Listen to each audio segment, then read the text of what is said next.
Good morning, campers. Welcome to not a flight sim in-game video, but a flight sim kind of unboxing. See, I just got the Airbus Throttle pack for the Honeycomb Bravo Throttle Quad in the mail, and wanted to do a quick unboxing. So it comes in just a little brown box. It's only slightly bigger than this. I've already opened this and gone through it. I tried to record.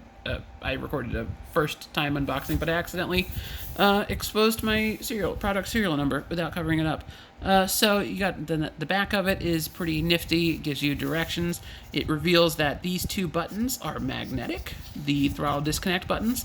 So those can be swapped onto the center two levers in order to allow for a two-engine configuration, because only the middle two levers have thrust reversers, which is an interesting thing I did not realize when I was looking at this on the internet. But I'll show you how to switch between the 2 and 4 engine configurations as we put this together. But it's also got this flap lever, which you have to like pull the little gizmo to get it to work. It's got just like a friction piece in there to make it difficult to move when you're not pulling on it, and then it's got a speed brake lever, which is entirely just a hunk of plastic that looks good with these thrust levers. So just for let's go ahead and just there we go. Get rid of the sleeve. So I've got the general aviation and the commercial, the commercial, they're Boeing levers. They're obviously Boeing levers. But so just so you can kind of get an idea of the size of the box, it's also a totally different color. So I hope you weren't hoping to coordinate these. And interestingly, the Honeycomb logo is on the side instead of the front, like the other two. That's fascinating to me that has changed. Anyway, let's open this up. Has this nice little piece of felt in there. I don't need that anymore. So you've got your 4 levers. You've got your, I believe this is the flap lever. Yeah, this is the flap lever. And you've got your speed brake. So we're going to attach the flap lever first because it's the most interesting one. Well, it's one of the most interesting ones, but also we don't have to change that from configuration to configuration. So there's this little friction bar here. You can see it's already got dust on it because even as much as I've tried, I'm unable to keep this thing free of dust. But yeah, it just slides right on top of that. That little flap with the friction piece on it covers up the Boeing flap numbers, but you can still see the Airbus flap numbers on the right side of your flap lever as you move it down, if you actually want to pay attention to those. If you're just flying by default in Microsoft Flight Simulator without something like FSUI PC, those numbers don't actually match up to the full range of access that the game maps by default, because these numbers clearly intend for you to go all the way into the detent position at the bottom, whereas in Microsoft Flight Simulator, it just maps them, it just splits the axis itself into 5 equal pieces that correspond to the 5 flap levels in the Airbus A320, which is the only Airbus in Microsoft Flight Simulator so far. But I'm sure the more feature-rich sims out there, I think X-Plane, you can actually set it to specific points along this, go to certain flap settings, so you can probably use the numbers on that one, no problem. Anyway, let's also get the speed brake lever, because that will also not be changing from configuration to configuration. That just snaps right on here, no problem, nice and easy. It doesn't pull out to arm or anything. It's got no button whatsoever. It's just a hunk of plastic, but it's a good-looking hunk of plastic, so I'll give it that. All right, let's go ahead and set up Let's go ahead and set up the throttle levers for the 4-engine setup.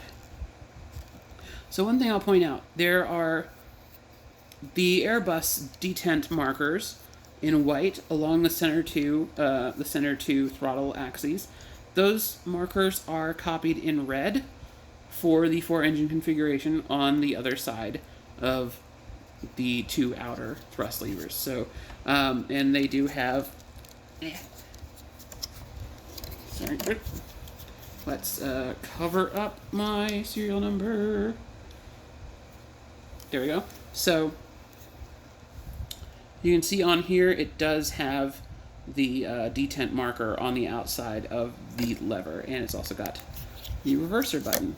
So anyway, let's go ahead and attach that back on here. nice and steady. And so these, the outer levers, there's nothing stopping them from going into the detent at the bottom. You'll see that is not the case with the inside levers as we do those. So here's lever number 3, which also has the detent marker on the outside, as you can see. Come on, focus, there we go. It's also got the detent marker on the outside, but it's also got a thrust reverser. So you'll see, when you pull the thrust reverser, this little plastic tab retracts. So the way this is designed is the actual, this little nub thing goes in near the front of it. So then as this slides down, when you get to the detent position, this little plastic tab strikes the bottom of the gap here for this to travel. So that reaches down here and cannot go any further. Actually, I think it might get caught on these two little tabs here. So that might have actually been them having some foresight in design. That's kind of clever. Actually, no, I think you can go through those. I don't know. No, it can't. All right, so yeah, it hits those little notches on the side. Anyway, let's just go ahead and stick this on so I can show you instead of telling you how it should work. So, slide it down here, and it doesn't go past the detent, but you flip this up. Now it goes past the detent. Also, so you can either flip it back up and then slap that down, but more interestingly, you go into the detent, flip that down, and you raise it up, oh, and it's locked back into place. That's cool. Also, interestingly, the gap between these two is a little bit bigger than I was expecting. It's also bigger than between any of the other 2 throttle levers on my setup, but that might just be a quirk of my own Bravo. Maybe it was just assembled on a weird day or something. All right, make sure they're all the way down. And of course, this one can go into the detent no problem the whole time. And let's get engine number 1. So engine number 1, you do see, has the detent marker on the outside as well. And there you go. 4 engines set up. You're ready for the A380 whenever that gets released, which I think Fly-by-Wire is working on that, and they're the ones who've been doing the really amazing A320 mods. So I do really like these. They look very nice, all on the setup together. Though it's again, there's that weird gap. It's just, for some reason, that's slightly further apart than the other ones. Is that just my eyes playing tricks on me? Are these actually the same? I don't know. You tell me. I've got no clue. But yeah, I don't know. Feels really good. They're very satisfying, and though I don't know how it works on an Airbus A380. I don't know if that is all you need to go into reverse, or if you do the same thing that you do on the A320, where you slide them in, where you pull those and then flip it back further. But the outer 2 engine levers can go into this detent. There's nothing stopping them from going into this detent because they don't have thrust reverse levers. So I think that's a little bit weird.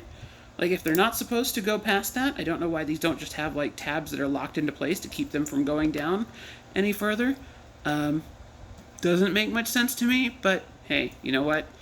I'm going to be mostly flying in the 2-engine configuration, which is, I think, the superior of the 2. So I'll show you real quick how to do that. So if you look on this button, so this is your auto throttle disconnect button. There's a little bitty gap right here. You just work your fingernail in there, and you can pop the button right off. And you can see there's 2 little leads in there.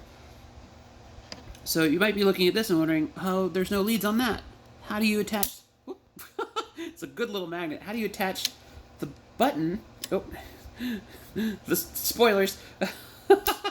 How do you attach the button if there's no leads here? Well, there are leads there. They're hidden under this metal plate that has already attempted to ruin the surprise of the video. Once I had it on here, there we go. So there's a... You'll see there's a little bitty notch in the plate to make it easier to get your thumbnail in there. And then also you'll notice on here there is an L. So you want to attach this with the L upright. I don't know if it matters, but I feel like it probably does, because otherwise the 2 leads are backwards.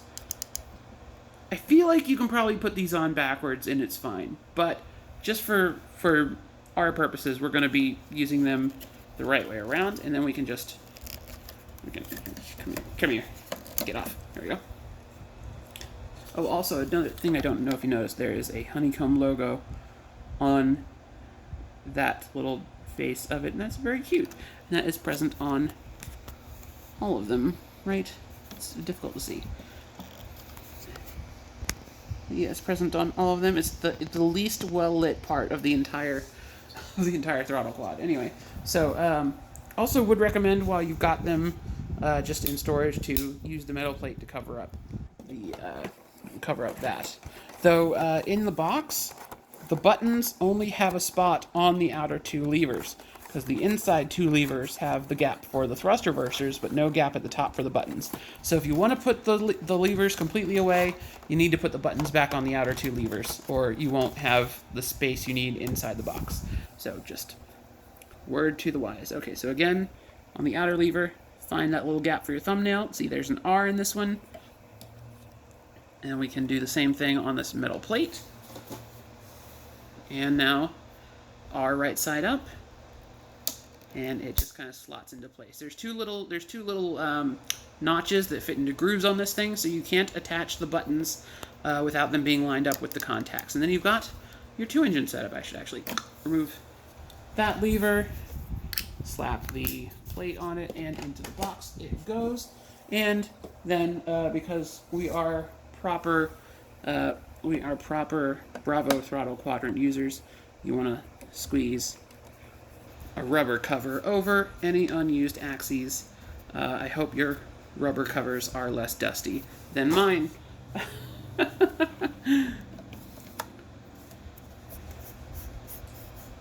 And that looks so much better, doesn't it? Alright, so now you've got the 2-engine setup. So you've got your auto throttle disconnect buttons on the outside, and you've got your thrust reverse.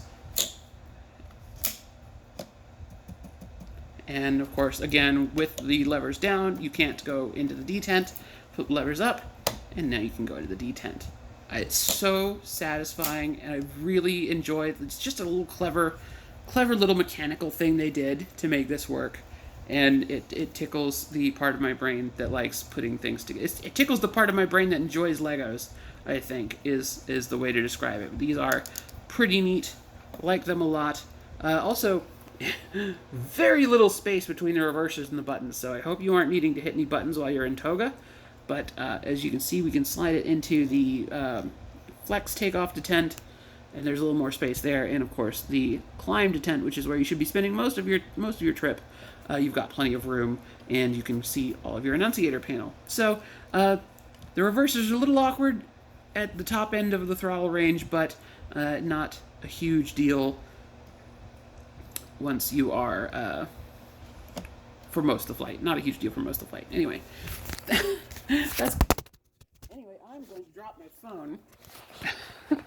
That's going to do it for me. Thank you all so much for watching. My name's Elio Dare. You can find me on the internet at Elio Dare on Xbox Live, Steam, Nintendo Switch, and of course Twitter. Twitter's the best place to get a hold of me. Come say hi. Let me know if you have found any interesting things to do with the... Well, that was a weird way to phrase that. I'm sorry. Just let me know if you are interested in getting these Airbus Throttle levers. They're not really anything super different than what comes in the box. They just look cool. I do honestly like these better than the Boeing levers that come in the box. I wish it had just come with these instead of the Boeing ones, and you could buy the Boeing ones separately. That would have... Or if you just had the option, like Airbus or Boeing, and you got one or the other when you ordered your Bravo. But, of course, options are going to be hard to come by, given how difficult it is to actually get a Bravo still. And, of course, this is so much cooler than the flap lever for the Boeing ones. Though, I think there's going to be a decent number of people that still prefer to... so, if I'm going to actually pull out the flap lever for the Boeing, is much skinnier, and there is a 3D print file that you can get from flapmodster.com. Actually, I think he changed his URL, but I think that'll still redirect to it. But there's some 3D printer things you can get where you can add a bunch of notches to this axis. It's basically just a cover, a replacement cover for this axis when you're not using it, and then a little sleeve for this flap lever. that adds notches to the flap axis, which is really cool. And I think a lot of people are going to still prefer that over this. But if you don't have that, this is pretty darn cool. Pretty darn cool. Thank you all so much for watching, and have a great day.